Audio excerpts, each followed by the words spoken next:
네, 두 번째 스크립트 같이 살펴보도록 하겠습니다. 여기서는 데이터 결합하는 거랑 그 다음에 형식과 관련된 이야기를 조금 하고 넘어갈 텐데, 이게 필요한 작업이긴 하지만 여러분이 사실 좀 와닿지 않을 수도 있는데요. 네, 같이 어떤 건지 한번 살펴보도록 하겠습니다. 첫 번째 결합은 그냥 밑으로 붙이는 거예요. 그러니까 똑같이 생긴 애가 여러 개가 있어서 이걸 그냥 합치는 과정을 한번 살펴보도록 할 텐데요. 여기 국토교통부 아파트 실거래가 데이터를 조회할 수 있는 페이지에 가서 제가 뭘 했냐면 2018년 한 해 동안에 강남구에서 거래된 아파트 거래건, 강동구 거, 그 다음에 서초구, 송파구 이렇게 흔히 강동구 요새 껴가지고 강남 4구라고 불리는 4개 구의 아파트 거래 데이터를 가지고 왔는데요. 우리 라이브러리 오픈 엑셀에서 이 엑셀 패키지 불러온 다음에 리드 엑셀이라는 함수를 써가지고 이 데이터를 쭉쭉쭉쭉 불러오겠습니다. 얘네들이 다 똑같이 실제 데이터는 17번째 줄부터 시작하고 15번째 줄까지 보면 막 설명들이 달려 있거든요. 그런 것들은 옵션을 지정을 해줬습니다. 데이터 불러와서 헤드, 테일 해서 쭉 보면, 혹은 네임즈를 본다거나 str 같은 걸 가지고 구조를 본다고 하면 뭘 보든 이 4개 데이터는 똑같이 생긴 거예요. 구조는 똑같이 생겼는데 그냥 그 관측치들의 구성만 다른 거죠. 어떤 애는 강남구 거, 어떤 애는 송파, 서초 이렇게 나눠져 있는 거죠. 그럼 얘네들은 그냥 합치면 될 거예요. 아래로 붙이면 되겠죠. 엑셀로 친다면은 전체를, 하나의 엑셀 파일에 있는 거를 전체를 범위 지정한 다음에 컨트롤 C 한 다음에 나머지 다음 파일로 넘어가 제일 밑에다가 컨트롤 V 해서 붙이는 거죠. 그 작업을 해주는 함수가 rbind예요. 바인드는 우리 묶는 거잖아요. 바인딩이라고 묶는 건데 R은 row의 의미를 가지고 있어서, 그래서 row bind, 밑으로 쌓는다라는, 밑으로 합친다라는 의미가 됩니다. 그래서 똑같이 생긴 애들은 이렇게 rbind에다가 붙이고 싶은 애들 이렇게 쭉쭉쭉 이름만 나열을 해주면 밑으로 붙여가지고 합칠 수가 있어요. 조심해야 될 거는 변수에, 예를 들어서 우리가 나중에 좀 이따 다루겠지만 형식이 다르거나 혹은 변수의 개수가 다르면은 좀 문제가 생길 수 있어요. 그러니까 첫 번째 거는 변수가 10개인데 두 번째 거는 9개가 있어요. 그럼 어떻게 하란 말이냐? 그런 말을, 우리가 생길 수 있겠죠. 그래서 뭐 똑같이 생긴 애들 이렇게 rbind로 붙일 수가 있을 겁니다. 그래서 gn4라는 이름을 저장한 다음에 nrow를 실행을 해보면, 원래 나머지 것들은 보면 1년에 아파트 거래 건수가 구별로 한 3,000건씩, 4,000건씩 있는데 합쳐놓은 거 보면은 합쳤으니까 15,000건 정도 된다라고 하는 걸 볼 수가 있습니다. 그래서 밑으로 붙이는 거는 전혀 문제가 안 된다라고 하는 걸 볼 수 있는데요. 우리 이런 붙이기 할 때 보면 좀 유용한 함수들이 있는데, 여러분 요거만 한번 해볼까요? 우리 리스트점이라고 해보세요. 리스트점이라고 하면 이게 베이스라고 뒤에 떠 있는 것들은 아래 있는 기본 함수다라고 하는 건데, 기본 함수 중에 보면 list.dirs가 있고, 이건 디렉토리고요. 우리가 실행할 거는 두 번째는 files예요. 그러니까 리스트는 목록이고 files는 파일들이니까 파일의 목록을 만들어주는 역할을 할 건데요. 요거 탭한 다음에 여기 안에다가 다운표 열어주고 데이터라고 해주면, 이게 뭐냐면 우리 강의 자료 폴더에 보면 데이터라는 폴더 있잖아요. 그 폴더에 있는 파일 목록을 이렇게 만들어주는 역할을 합니다. 그렇죠. 파일 목록들을 쭉 만들어주는 거예요. 근데 여기 데이터 한 다음에 여기 뒤에다가 컴마 하나 찍고 탭을 한번 눌러보면 이 리스트 파일즈와 관련된 안에 있는 옵션들이 나오는데, 패턴이라고 하는 건 뭐냐면 우리가 가지고 있는 데이터에 있는 폴더에 있는 파일들 중에서 내가 특정한 패턴을 만족하는 애들만 가지고 오고 싶을 수가 있겠죠. 예를 들면 엑셀 파일만, CSV 파일만, 혹은 이름에 뭐가 들어가 있는 것들만 지정하는 것을 여기 있는 패턴이라는 옵션에서 가능해요. 그래서 제가 해놓은 게 뭐냐면, 요거는 이제 지우고요. 참고라고 되어 있는 거 보면 list files라는 함수에다가 데이터 폴더 지정하고 패턴은 한 다음에, 우리 데이터 폴더에는 여러 개의 실습 파일이 있겠지만 나는 그 중에서 9.excel이라고 하는 단어가 들어가 있는 거. 왜냐면 우리가 가지고 있는 데이터는, 지금 다루고 있는 데이터는 다 머시기 9.excel로 끝나거든요. 그래서 이거를 가지고 올 거고, full.names는 t라고 한 거는 그냥 실행하면 파일 이름만 나오는데, full.names는 t까지 넣어주고 이걸 적당히 저장한 다음에 살펴보면 그 앞에 경로도 붙여줘요. 그러니까 데이터 슬러시까지 붙여주거든요. 그냥 실행하면 파일 목록만 나오죠. 이름만 나오는데 full.names를 true 혹은 t로 주면 앞에 데이터 슬러시까지 해서 경로까지 넣어주게 되는 거죠. 그럼 우리가 위에서 하나하나 read excel이라고 하는 함수에다가 하나씩 직접 이름을 쳐넣었지만 굳이 우리가 이름을 몰라도 처리를 하는 게 가능할 거예요. 근데 거기다가 지금 더한 건 뭐냐면, 자, 이건 여러분 중에 참고용이라서 여러분이 알 필요는 없는데, lapply라고 해서 우리 apply는 뭐냐면 뭐뭇을 적용하다 하잖아요. L은 리스트라고 하는 형식이라는 의미를 가지고 있어서 아무튼 어떤 덩어리에 대해서 일괄적으로 뭐 어떤 함수를 적용해주는 함수가 lapply인데 우리가 지금 가지고 온 이 파일 언더바 리스트라고 하는 거에 보면 4개가 있는데 4개 각각에 대해서 뒤에 있는 함수를 적용할 건데요. 뒤에 있는 함수는 그냥 있는 함수는 아니고 제가 만든 함수인데 그래서 펑션 x라고 해서 x가 들어가면은 무언가 작업할 함수를 제가 지정을 해 놓은 건데요. 뭘 할 거냐면 read x에다가 요 x를 집어넣을 거고 그럼 start row는 17로 지정을 할 거야 라는 그 함수 제가 방금 만든 함수를 지정하는 거예요. 그래서 요거를 데이터 언더바 리스트로 했는데 그럼 이 데이터 리스트라고 하는 걸 보면 위로 쭉 가보면 어떤 식이냐면 우리 파일이 4개가 있었잖아요. 그래서 4개의 파일에 대해서 각각 적용을 해서 덩어리를 한번 위에서부터 한번 살펴보면 좀 많긴 하네요. 이 강남구까지는 안 올라갈게요. 너무 많아서. 강남구 하면은 보면 첫 번째 파일을 가지고 불러와서 1 한 다음에 대괄호를 해가지고 좀 큰 덩어리 묶음 안에다가 첫 번째 데이터를 넣어놓고 그 다음에 두 번째 데이터는 강동구 데이터잖아요. 그래서 여기 대괄호 한 다음에 2 두 번째 파일을 불러온 게 두 번째 묶음에 들어가 있는 걸 볼 수 있고 그 다음에 세 번째 묶음은 이렇게 대괄호 3이라고 하는 곳에 세 번째 묶음이 들어가 있고 그 다음에 네 번째 데이터는 당연히 대괄호 4에 들어가 있는 거예요. 그러니까 지금 여기 우리가 방금 만든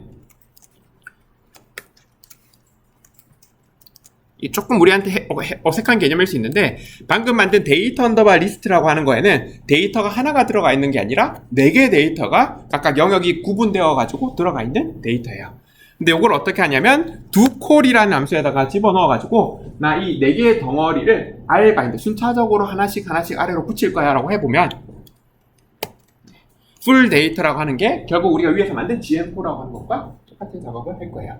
차이점은 뭐냐면 우리 위에서 gm4를 만들 때는 직접 첫 번째 거 강남구 거, 강동구 거, 머시기 거 우리가 직접 이름을 하나씩 달아가지고 불러와서 저장을 했잖아요. 근데 요거를 보시면 요거 함수의 개수도 줄수도 엄청 중간에 제가 우리 데이터 확인한 거 빼면은 세 줄로 이름 같은 거 신경 안 쓰고 그냥 패턴과 일치하는 거 다 불러와가지고 일괄적으로 합치는 게 가능하다라는 거예요. 그럼 똑같은 파일이 뭐 100개가 있습니다, 1000개가 있습니다 이런 건 전혀 문제가 안 된다라는 거죠. 그래서 이런 식으로 좀 유용한 함수들이 다 남아 있습니다. 그래서 어떻게 해서든 회사에서 보면 지금 하고 있는 업무들을 조금 더 수작업을 줄이거나 조금 더 자동화 시킬 수 있는 부분들이 많이 있다라는 거죠. 그래서 우리는 이게 와닿지 않을 수 있지만 직장인들한테는 좀 필요한 것들이 많습니다. 밑으로 내려가 보면 열결합이 있는데 요거는 열결합은 쓸 일이 거의 없어서 그냥 제가 간단히 개념만 말씀드리고 넘어갈 텐데요. 뭐 예제 데이터도 마땅한 게 없어서 그냥 제가 my 언더바 데이터라는 이름으로 가짜 데이터 하나 만들었습니다. 5명이 성별은 어떻고 나이는 어떻고 있는데요. 마침 another 데이터라고 해서 요 5명에 대해서 정확한 똑같은 일치하는 순서로 이렇게 뭐 지역과 뭐 amount라는 값이 들어가 있는 변수가 있다라고 치면 그러면은 아까 rbind의 그 짝꿍인 cbind 함수에다가 요 두 데이터를 집어넣어 가지고 옆으로 컬럼 바인드라서 옆으로 붙일 수 있다라는 건데 이런 식으로 옆으로 그냥 바로 붙일 수 있는 데이터는 없어요. 항상 우리가 보면 아까 위에서 우리 커스터머라는 데이터와 체크아웃이라는 데이터를 불러왔을 때도 보면 이게 개수가 다 다를 수밖에 없는 게 하나는 고객 데이터고 하나는 매출 데이터거든요. 매출 데이터에 보면 고객 아이디가 여러 번 등장할 거예요. 개수가 똑같을 수가 없는 거예요. 순서가 다를 수도 있고 그렇기 때문에 이렇게 cbind를 쓸 일은 거의 없다라고 보면 됩니다. 그래서 우리가 되게 뭐 이렇게 옆에 변수를 추가하는 느낌에서는 이렇게 cbind를 쓰기보다는 이 표현을 좀 많이 쓰는데요. 우리 아까도 보면 컷이라는 함수를 써가지고 연령을 연령대로 바꾼 것처럼 아예 우리 데이터에다가 이런 연령대라는 변수를 추가를 하는 식인 거예요. 그래서 my 데이터 달러 한 다음에 원래 있는 변수를 선택을 하면 my 언더바 데이터에다가 달러를 한 다음에 id를 선택을 해서 실행을 해보면 이렇게 id가 나오고 여기다가 age를 집어넣으면 나이가 나올 텐데요. 근데 우리 원래 데이터에는 age 언더바 grp라는 애는 없어요. 실행해보면 null이라고 하는 값이 나오는 걸 볼 수 있는데요. 근데 여기 뒤에다가 는을 쓰기만 하면 없는 거를 새롭게 만드는 게 가능한 거죠. 그래서 my 언더바 데이터에 age 언더바 grp라는 변수를 이렇게 추가를 할 수 있는데요. 어떻게 만드냐면 컷이라는 함수를 써가지고 또 구간화를 시키는데, 아까보다 조금 더 복잡해진 거는 제가 옵션들을 좀 넣어놨는데 이건 참고하시라고 넣어놨는데요. include.lowest는 뭐냐면 여기 시작값 있잖아요. 10이라고 하는 구간의 시작값 있죠. 이게 기본값은 첫 시작값을 포함을 안 해요. 포함을 안 하거든요. 그래서 첫 번째 시작하는 10도 포함을 해라라는 의미에서 include lowest는 true를 줬어요. 그러니까 원래 우리가 위에서 실행한 거에서 보면 10 이상이 아니라 10초가 뭐시기 미만이 첫 번째 구간이었던 거거든요. 근데 지금은 첫 번째 값도 포함하는 거니까 10 이상, 20 이하일 수도 있고 미만일 수도 있는데 right는 false로 줬어요. 왜냐면 이게 기본값이 true거든요. 그래서 기본값을 기준으로 이 비례 옵션이 없다고 하면 기본값은 뭐냐면 10초가 20 이하, 20초가 30 이하를 만들어내는 게 기본 옵션이고요. 이렇게 두 개의 옵션을 주게 되면 right는 false니까, 그러니까 오른쪽은 포함을 안 하는 거예요. 그래서 10 이상, 20 미만, 20 이상, 30 미만을 만들어낼 수가 있는 거예요. 그래서 미만, 우리 초과 이런 것들 이렇게 옵션을 정할 수 있습니다. 나머지 레이블은 똑같은 거고요. 이렇게 실행을 하면 cut이라는 함수를 써가지고 age를 범주화할 수 있고, 이거는 원본 데이터에 이렇게 변수가 추가가 되는 걸 볼 수가 있을 겁니다. 이렇게 변수를 추가할 일이 많다라는 거죠. 근데 일반적으로는 데이터 자체를 결합하는 경우가 더 많아요. 네, 아까 우리가 살펴봤지만 고객 데이터에 있는 그 고객의 성별이라든가 연령대를 매출 데이터에 붙여가지고 매출 데이터를 성별별로 요약하거나 뭐 연령대별로 요약하거나 이런 작업들을 많이 한다라는 거예요. 매출 데이터에는 매출에 대한 정보만 있지 고객에 대한 정보가 없잖아요. 그래서 우리가 가지고 있는 제2의 데이터에 있는 정보를 활용하기 위해서 두 데이터 자체를 결합을 하는데, 이게 엑셀에서 그 말하는 VLOOKUP이라는 함수가 해주는 역할인 거죠, 원래는. 근데 일반적으로 데이터를 다루는 도구에서 VLOOKUP은 변수를 하나씩 추가하는 방법이거든요. 일반적인 도구들에서는 그냥 데이터 자체를 결합을 시킵니다. 뭐 이 변수를 더해줘 이런 느낌이 아니라 두 데이터에 대해서 그냥 바로 붙여줘가 돼요. 모든 변수를 다 합치게 될 거예요. 요 간단하게 살펴보기 위해서 제가 두 개의 예제 데이터를 좀 가지고 올 텐데요. sales라는 거, fraud라고 하는 거를 가지고 오도록 하겠습니다. 살펴보면 이 sales에는 딱 10개의 매출권이 있어요. 그리고 fraud라고 하는 거에 4개에 대한 상품 정보가 있는데, 세일즈 데이터에 보면 대문자로 다 넣어놨고요. 유저, 어떤 사용자가 프로드, 어떤 상품을 어마운트, 얼마치를 샀냐가 남아있고요. 프로드에 보면 여기도 대문자 프로드, 어떤 상품이 카테고리, 어떤 카테고리에 속하고 브랜드, 누가 만들었는지에 대한 정보가 들어있습니다. 매출 데이터만 보면 우리가 할 수 있는 게 뭐냐면 사용자별로 얼마 샀냐, 여기는 프로덕트별로 몇 개 팔렸냐 정도가 될 텐데, 여기에 우리가 이 프로드라고 하는 데이터에 있는 정보를 붙이면 사람들이 어떤 카테고리를 얼마치 샀냐가 되겠죠. 그런 것도 분석이 가능하겠죠. 혹은 사람들이 어떤 브랜드를 더 좋아하냐 이런 분석이 가능할 거란 말이죠. 그러니까 데이터를 결합하는 게 그냥 있으니까 결합하는 건 아니고, 결합을 해야 뭔가 새로운 이야기들을 할 수 있으니까 붙이게 될 겁니다. 그럼 우리가 보면은 우리 눈치껏 딱 알아요. 두 데이터 모두 다 대문자 프로드라는 변수가 공통으로 들어가 있으니까 저거를 키값 혹은 그냥 키 값으로 써가지고 붙이면 되겠다, 접점으로 활용하면 되겠다 이런 거 알고 있죠. 근데 컴퓨터는 모르니까 우리 저 프로드라고 하는 거를 어딘가에 집어넣게 될 겁니다. 그래서 아래서는 기본적으로 데이터를 결합할 때 merge라는 함수를 쓰는데요. 이게 사용법이 엄청 간단한 거는 merge라는 함수에다가 우리가 결합하고 싶은 데이터를 두 개를 집어넣어요. 첫 번째 거, 두 번째 거, sales, fraud를 집어넣고요. 그런 다음에 by라고 하는 거에다가 우리가 살펴본 그 변수 있죠. 기준이 되는 키값이라고 하는 변수 있죠. 접점이 될 그 변수 이름을 이렇게 다운표 안에다가 넣어주면 두 개의 데이터를 저 프로드라는 변수를 기준으로 일치하면 붙여서 뭔가를 만들어 줄 겁니다. 그래서 merged라고 하는 걸 살펴보면 이렇게 원래 있던 매출 데이터에 그 상품에 대한 정보가 붙은 걸 볼 수 있는데요. 근데 여기서 조금 이상한 걸 한번 찾아보시겠어요? 위에 우리가 만들었던 세일즈 데이터와 프로드 데이터, 그 다음에 이 결합된 데이터를 보고 뭔가 이상한 부분을 한번 찾아보시죠.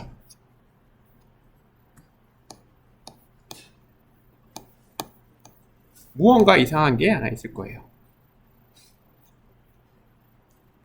설명 안 드리려고 했는데, 세일즈 데이터에 보면 관측치 개수가 10개예요. 10개인데 우리 결합하고 난 걸 보면 9개밖에 없어요. 하나가 나가 떨어졌죠. 이건 옵션을 가지고 지정할 수 있긴 한데 그러니까 기본적으로 우리 다른 이야기를 하지 않으면 데이터 분석을 쓰는 도구들에서 두 데이터를 결합을 하게 되면 짝을 찾은 애들만 출력이 돼요.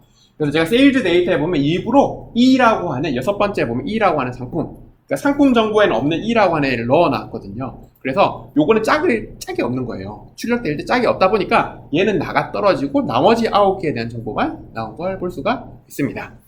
그럼 저거를 살리고 싶다라고 하면 어떻게 하면 되냐면, 이것도 옵션이 있는데, 우리 여기 위에서 제가 머지드라고 하는 걸 만들었잖아요. 거기 컴마하고 탭 한번 눌러보면 이렇게 all.x, all.y가 나올 텐데요.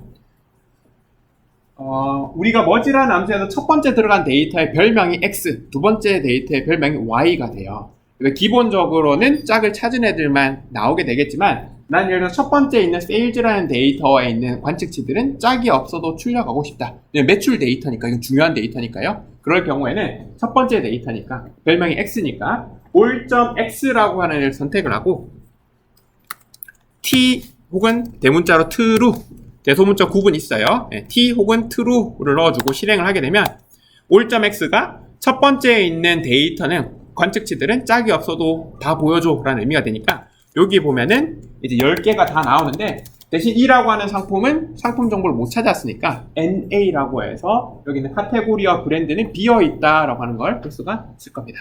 요게 그래서 VLOOKUP의 개념이에요. 엑셀에서 VLOOKUP이 정보가 있으면 붙이고 없으면 빈칸으로 줬거든요. 그래서 그런 식으로 많이 씁니다.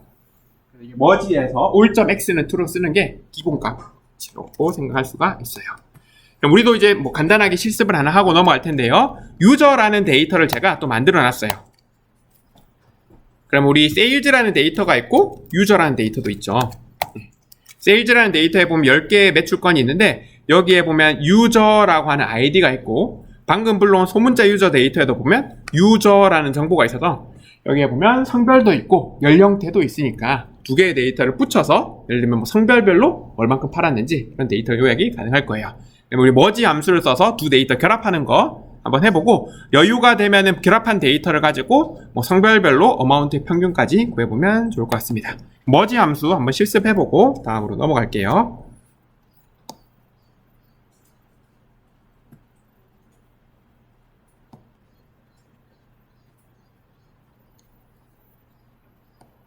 네, 같이 한번 해보면요.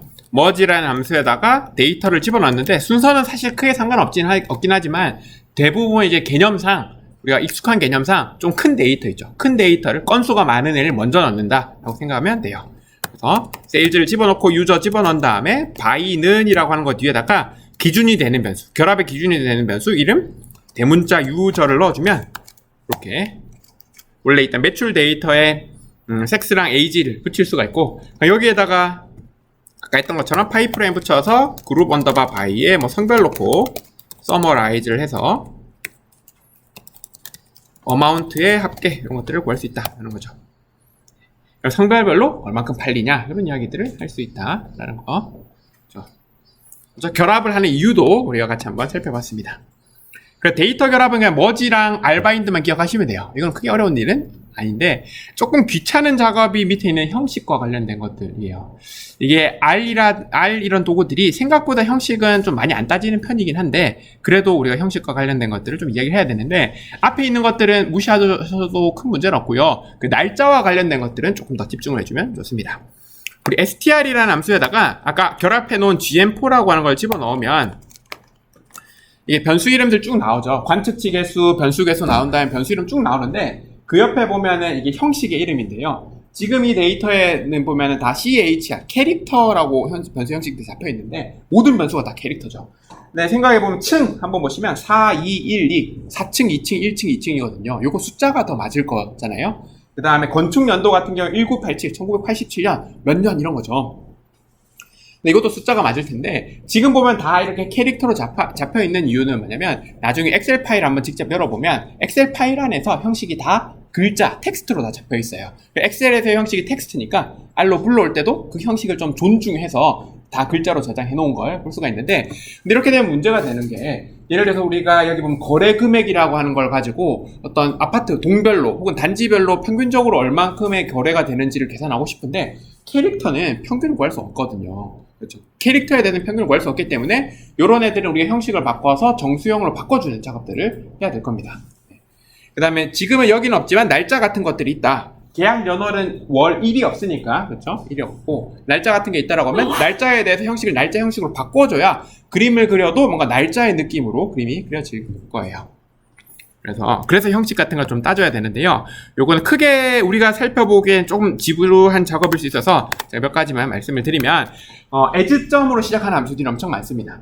그래서 GM4에서 어떤 변수를 선택을 한 다음에 as점 머시기에다가 항상 집어넣을 건데요. as점 인티저는 느낌 그대로 인티저 형식으로인 거예요. 그렇죠? as는 로으로잖아요. 인티저로 바꾸겠다. 인티저는 정수니까요. 건축 연도는 4자릿수 숫자겠죠. 4자리 숫자니까 요거 정수 형식으로 바꿔줘라고 실행을 해보면 원래는 글자인 게 형식이 정수 형식으로 바꿔서 콘솔 창에 출력이 되는 거예요.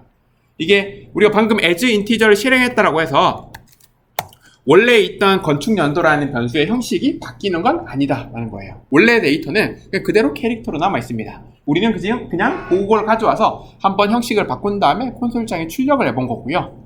그래서 실제로 바꾸기 위해서는 그 밑에 있는 것처럼 이게 그 변수 이름이 양쪽에, 는을 중심으로 양쪽에 2번 다 나와야 된다라는 거예요. 그래서 오히려 오른쪽에 있는 게 먼저가 될 텐데 GM4에 있는 건축 연도라는 변수를 가져와서 as.integer에 집어넣어가지고 정수 형식으로 바꾼 다음에 요거를 는을 써서 원래 있는 위치에다가 끼워넣기, 업데이트를 한다라는 명령어가 되는 거죠. 그러면 뒤에 있는 괄호부터 읽어보는 게 맞을 거예요. 건축 연도를 가져와서 형식 바꿔서 원래 건축 연도에다가 업데이트를 한다라고 하는 걸 볼 수 있습니다. 물론 이름을 바꿔서 저장할 수도 있어요. 원본 변수를 뒤집어 씌우는 게 아니라 건축 연도 2라고 해서 이렇게 저장할 수 있지만 굳이 그렇게 변수를 만들 필요는 없겠죠. 어차피 건축 연도 있으면 숫자인 게 편할 거니까요.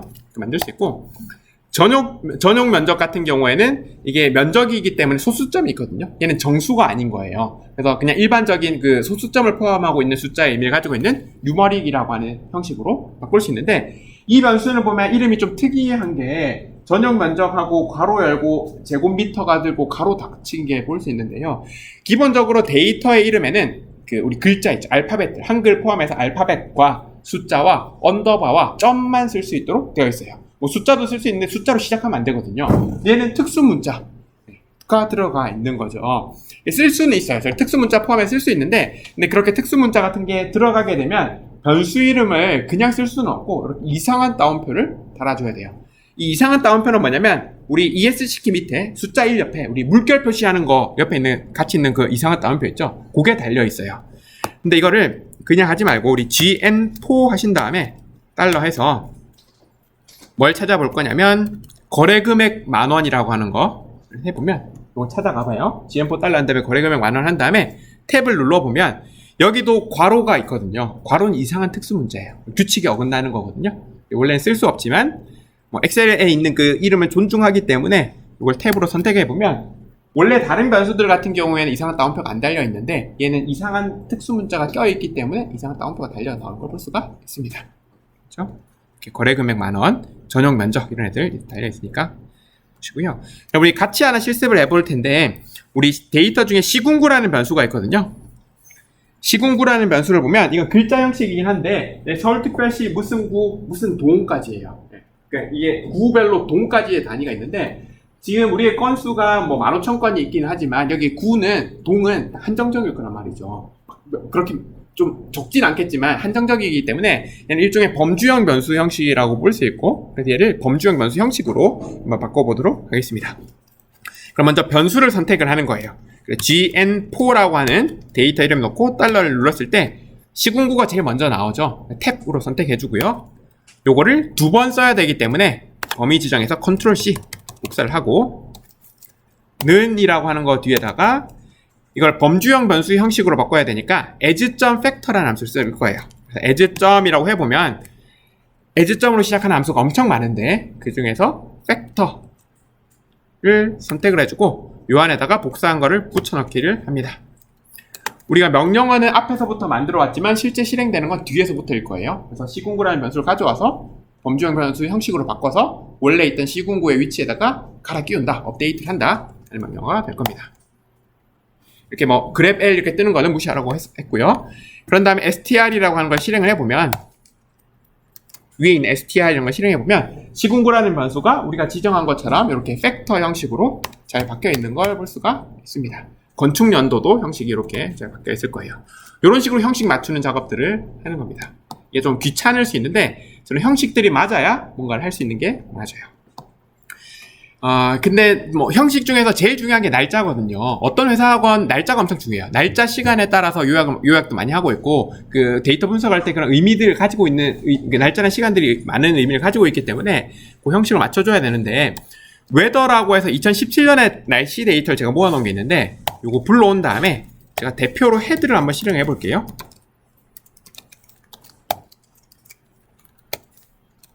그럼 이거는 보시면 그 2017년 한 해 동안 1일부터 12월 31일까지 한 해 동안에 최고 기온이 얼마였냐, 최저 기온이 얼마냐, 뭐 습도는 어쩌고 저쩌고 이런 날씨 정보들을 다 모아놓은 거예요. 제가 스크랩을 해서 놔둔 건데, 제일 앞에 있는 변수 이름을 보면 소문자 데이트가 있는데, 요거 우리 눈으로 보기에는 2017-01-01-01이라고 하면 이거 누가 봐도 2017년 1월 1일이란 말이죠. 근데 우리 변수의 형식을 한번 확인하기 위해서 str이라고 하는 걸 실행 한번 해보면, 나머지 변수들은 다 소수점이 있는 숫자니까 누머릭이라고 하는 형식으로 잘 지정이 되어 있는데요. 데이트라고 하는 변수를 보면 팩터 형식으로 지정되어 있는 걸 볼 수가 있습니다. 왜냐면 R이 데이터를 CSV 파일을 불러올 때 보니까 얘는 숫자는 아닌 거예요. 숫자 아니면 팩터거든요. 네. 아니면 이게 가끔 이제 캐릭터 잡히는데, 근데 얘는 팩터 형식으로 보기에는 조금 그렇다. 얘는 날짜니까 날짜 형식으로 바꿔주는 작업이 필요할 겁니다. 그래서 바꿔볼 텐데요. 이게 우리 str을 쓸 수도 있지만 이게 클래스라고 하는 함수를 쓰면은 특정 변수의 형식만 한번 볼 수 있는데, 제가 데이트라고 하는 애만 선택을 한 다음에 클래스를 실행해 보면 얘는 팩터 형식으로 지금 잡혀 있는 걸 볼 수 있는데요. 이걸 어떻게 바꿀 거냐면 날짜 형식으로 바꿔야 되니까 아래서의 그 날짜 형식의 이름이 대문자 D로 시작하는 데이트거든요. 그래서 또 as.date라는 함수를 써가지고 이 웨더에 있는 데이트라는 변수를 가져온 다음에 이걸 as.date에 집어넣으면 얘가 날짜 형식으로 바뀝니다. 우리가 눈으로 보기에는 똑같아 보이거든요. 원래 있던 거나 지금 거나 똑같아 보이지만 이거를 원본 데이터에 date2라는 이름으로 저장을 한 다음에 str을 실행을 해보면 원래 있던 데이트라고 하는 거는 아직 범주형 변수 형식으로 남아있지만 우리가 방금 추가한 데이트2라고 하는 걸 보시면 형식 이름이 대문자 D로 시작하는 데이트로 바뀌어 있는 걸 볼 수가 있을 거예요. 근데 저런 식으로 우리가 누가 봐도 날짜인 거 있죠. 연도 4자리 빼기 월 2자리 빼기 일 2자리, 이게 표준서식이라고 부르는 건데 요거는 as.date를 쓰면 되는데요. 가끔 아닌 것들이 있어요. 예를 들면 제가 항상 헷갈리는 건데 이게 나라마다 다 다르잖아요. 요런 거 외국 우리 유럽 여행 갔을 때 이게 항상 문제죠. 유통기한이 이게 8월 6일까지인가 6월 8일까지인가 이게 애매하거든요. 보통은 근데 월 1년이 많으니까. 그런데 가끔 다를 때가 있죠. 그럼 나라마다 이렇게 서식들이 좀 다를 수 있는데, 그래서 우리가 뭐 외국 지사에서 데이터를 받았는데 이렇게 되어 있다. 근데 이게 첫 번째 게 월이고 일이고 이게 연이라고 하는 걸 알고 있다라고 생각을 하면 우리는 이 날짜를 알 수 있지만 아래 입장에서는 이건 이상한 거예요. 이걸 제가 as.date라고 하는 거에다 집어넣고 실행을 해보면 막 이상한 결과가 나오는 걸 볼 수가 있습니다. 얘가 생각하기에 이건 뭔지를 잘 모르겠는 거예요. 그렇죠? 이게 어느 정도는 생각을 하긴 하지만 뭔가 꼬이는 걸 볼 수 있죠. 요럴 때 우리가 뭘 하냐면 포맷이라고 하는 함수를 써가지고 이 데이터가, 이 날짜 변수가 어떻게 지정이 되어 있는지, 혹은 우리의 눈으로 봤을 때 앞에 있는 연도 4자리, 숫자 4개가 이게 어떤 것들인지, 어떤 게 월이고 어떤 게 일인지를 지정해주는 방법들이 있습니다. 그래서 지금 데이트 변수 같은 경우에 굳이 그렇게 안 해도 되지만 포맷는이라고 한 다음에, 그러니까 연도 4자리 빼기 월 2자리 빼기 일 2자리잖아요. 그래서 우리가 이 날짜의 서식을 지정할 때 %대문자 y가 연도 4자리를 의미를 하거든요. 그래서 R한테 알려주는 거예요. 이 데이터를 보면 앞에 나오는 숫자 4자리가 연도 4자리야. 그 다음에 빼기가 나올 거고 월이 2자리가 나올 거야를 %소문자 m, 그 다음에 빼기가 나오고 대시가 나오고 그 다음에 일 2자리가 숫자 2개로 있을 거야 라고 알려주면 얘가 찾아낼 수가 있습니다.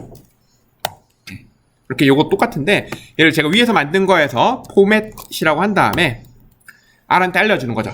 첫 번째 게 %소문자 m을 넣어서 첫 번째 게 월이야. 그다음에 슬러시를 하고, 그 다음에 두 번째 게 일이야 라는 의미에서 %d, 그 다음에 연도 4자리가 뒤에 붙어 있어 이렇게 알려주면, 처음에 아까 실행했을 때는 막 이상한 날짜를 뱉어줬거든요. 연도가 이상했는데 지금 보시면 요걸 보고 제가 지정해준 대로 연월일을 인식을 해서 출력되는 걸 보시면 2019-0809라고 잘 인식하는 걸 볼 수가 있습니다.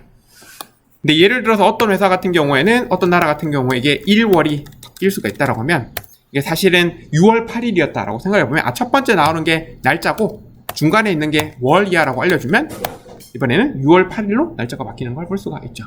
그러니까 우리가 봤을 때 우리가 의미를 알고 있죠. 날짜 이 변수를 봤을 때 보이는 그대로 R한테 알려주는 방법이 포맷입니다. 요거 이제 날짜만 있을 때고요. 아까 봤던 그 체크아웃 데이터 있죠. 제가 만들었던 데이터에 보면 날짜도 있고 시간도 있거든요.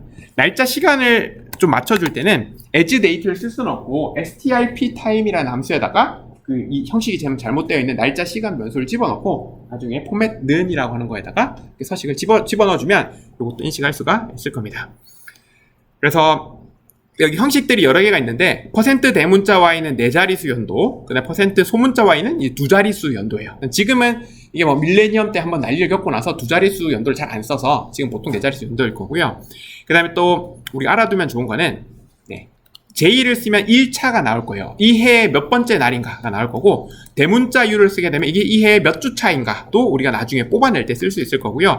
시분초 같은 경우에는 %HMS, hour, minute, second를 쓸 거고, 요일도 나중에 뽑아낼 수가 있을 텐데, 그때도 보면 소문자에는 축약형이라고 해서 이제 월, 화, 수, 목, 금, 토, 일 이렇게 떨어지는 걸 의미할 거고요. 대문자 A를 쓰게 되면은 이게 월요일, 화요일, 수요일, 목요일, 금요일, 토요일, 일요일이 될 텐데, 이거는 우리의 그 컴퓨터의 그 언어를 따라가요. 우리는 되게 한글로 되어 있으니까 그렇게 나올 거고, 영어로 되어 있으면 영어 요일들이 축약형을 쓰게 되면 3글자짜리, 대문자 A를 쓰면 그냥 풀로 나오게 될 겁니다. 근데 회사들은 이렇게 실제로 월요일, 화요일 이런 것보다는 숫자로 표현하는 걸 좋아하거든요. 데이터에도 그런 것들이 많은데, 우리도 %U라고 하는 걸 나중에 쓰게 되면은 요일을 월요일부터 시작해서 월화수목금토일을 1, 2, 3, 4, 5, 6, 7로 바꿔주는 뭐 이런 것들이 있을 겁니다. 그래서 이걸 한번 실습을 해볼 텐데요. 일단은 예제 데이터를 하나 불러올게요. 데이츠라는 이름으로 데이터를 불러올 수 있는데, 여기에 보면 변수가 4개가 있거든요. 4개가 있는데 이미 제가 했던 거긴 하지만 나머지 것들은 너무 쉬운 거라서, 우리 date3라는 변수 있죠. date3이라는 변수, 그다음 date4라는 변수, 이런 2개의 변수가 있는데, 이 2개의 변수를 첫 번째 거는 as date를 써가지고, 제가 이미 한 거긴 하지만 포맷을 지정을 해서 누가 봐도 월, 일, 연 순서니까 지정을 해서 날짜 형식으로 한번 바꿔보시고요. date4, date4 같은 경우에는 월, 일, 연이 있고, 그다음에 공백이 쓴 다음에 시, 콜론, 분, 콜론, 초인데, C는 아까 제가 %H, 그다음 %M, %AS 이렇게 대문자 3개가 있었잖아요. 콜론으로 연결해주면 될 거예요. 지금 얘네들은 다 팩터 형식으로 잡혀있지만 요거를 한번 날짜 혹은 날짜 시간 형식으로 한번 바꿔보고 넘어가도록 하겠습니다. 데이트3와 데이트4만 형식을 날짜 시간 형식으로 한번 바꿔보시죠.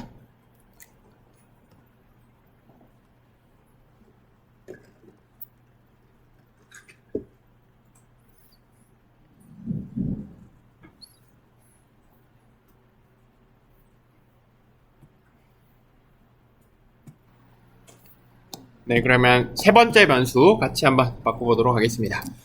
데이츠라는 데이터에 보면 변수가 4개가 있는데, 그 중에 세 번째 거를 제가 탭으로 선택해서 한번 실행을 해보면 이렇게 쭉쭉쭉 나오는데, 뭔가 실행했을 때 밑에 레벨즈라고 하는 게 달려있다라고 하는 것 자체가 얘는 범주형 변수 형식으로 지정되어 있는 거예요. 근데 우리 이거 누가 봐도 날짜거든요. 그렇죠? 그럼 날짜 형식으로 바꿔주기 위해서 얘는 따로 뭐 시분초가 있는 애는 아니니까 그냥 as 데이터라는 함수만 쓰면 됩니다. 그래서 요거를 제가 복사를 해놓은 다음에 as.대문자 D로 시작하는 date라는 함수에다가 그냥 집어넣고 실행을 해보면, 이런 식으로 문자열이 표준 서식을 따르지 않습니다라고 해서, 이거 내가 생각하는 연 4자리 빼기 월 2자리 빼기 1, 2자리 이 형식은 아닌데 라고 하는 걸 알려주는 거예요. 그러니까 우리가 포맷이라고 하는 걸로 정확하게 알려줘야 되는 거죠. 그냥 표준 서식이 아니기 때문에 알려줘야 되는데, 누가 봐도 첫 번째 나오는 2개의 숫자가 월이잖아요. 그래서 포맷는이라고 하는 거에다가 따옴표 달고 월에 해당하는 그 서식 표현인 % 소문자 m, 그 다음 눈에 보면 슬러시가 나오죠. 물음표랑 같이 있는 거. 그래서 슬러시 넣어주고, 그 다음에 나오는 숫자는 당연히 1, 2자리가 될 거니까 % 소문자 d 넣어주고, 그럼 또 슬러시가 나오니까 눈에 보이는 대로 슬러시 넣어주고, 연도 4자리가 나오니까 4자릿수 연도에 해당하는 표현인 % 대문자 y를 집어넣어주는 거예요.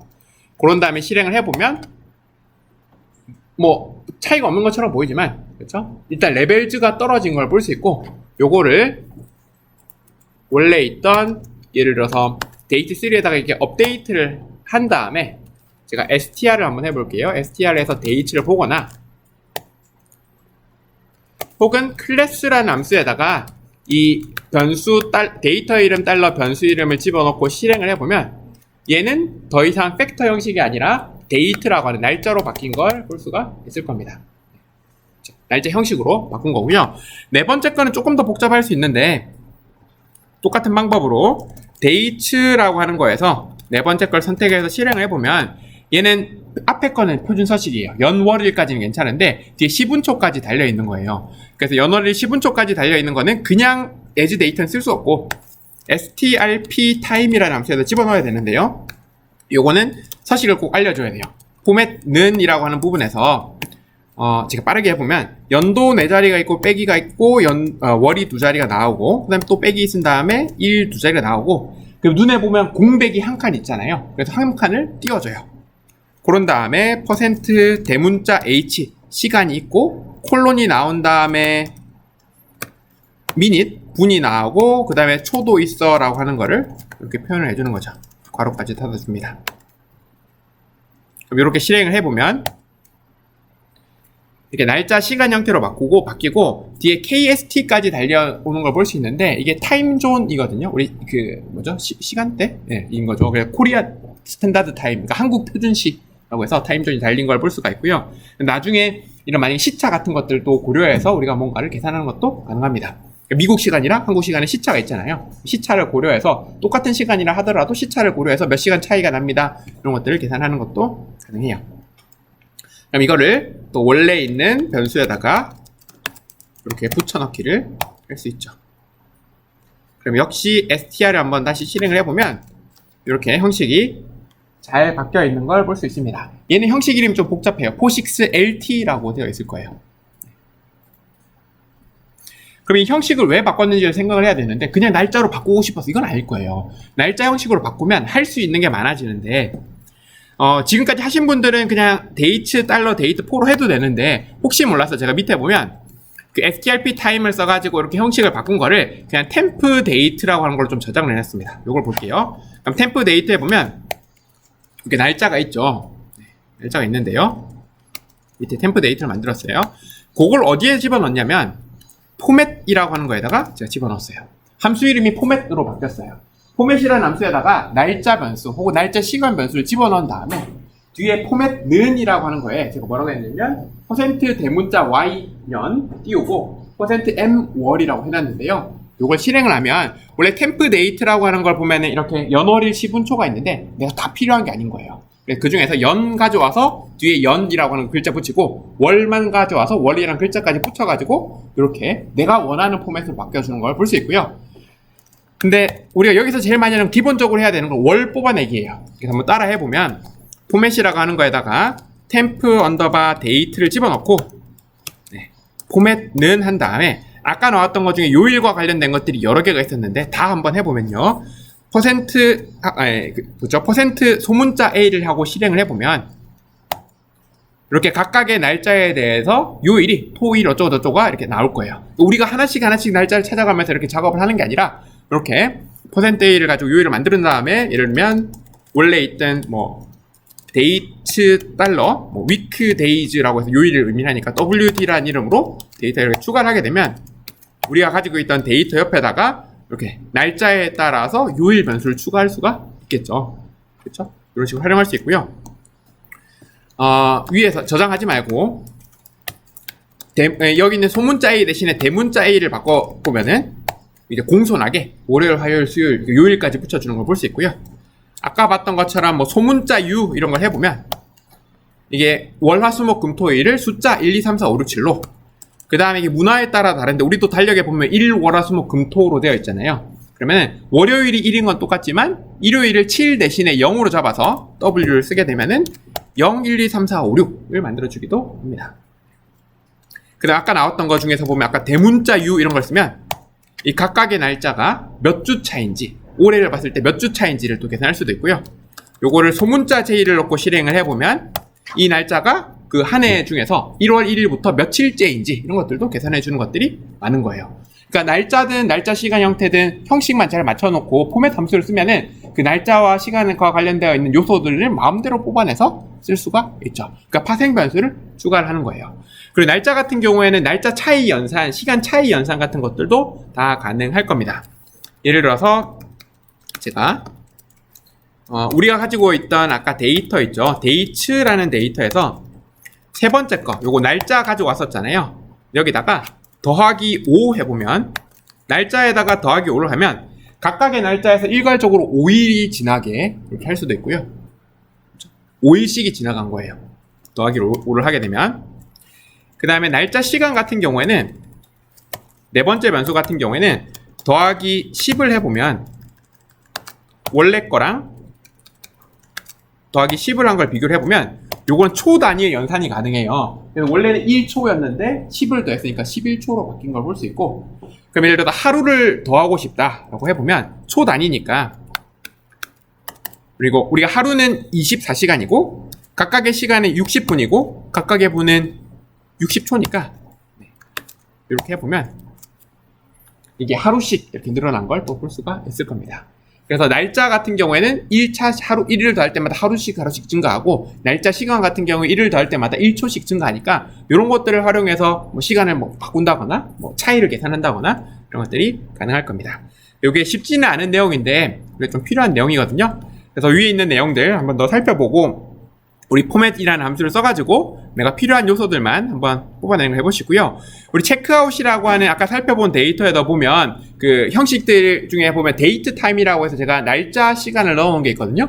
그 변수를 역시 strp 타임이라는 함수를 써가지고 날짜 시간 변수 형식으로 바꾼 다음에 거기 그걸 활용해서 요일을 뽑아내서 변수 추가해보고 추가된 요일을 가지고 요일별로 어떤 업종에서 뭐 장사가 잘 되냐, 사람별로 요일마다 얼만큼 쓰냐 이런 것들을 요약해보는 거 직접 실습을 해보시면 될 것 같습니다.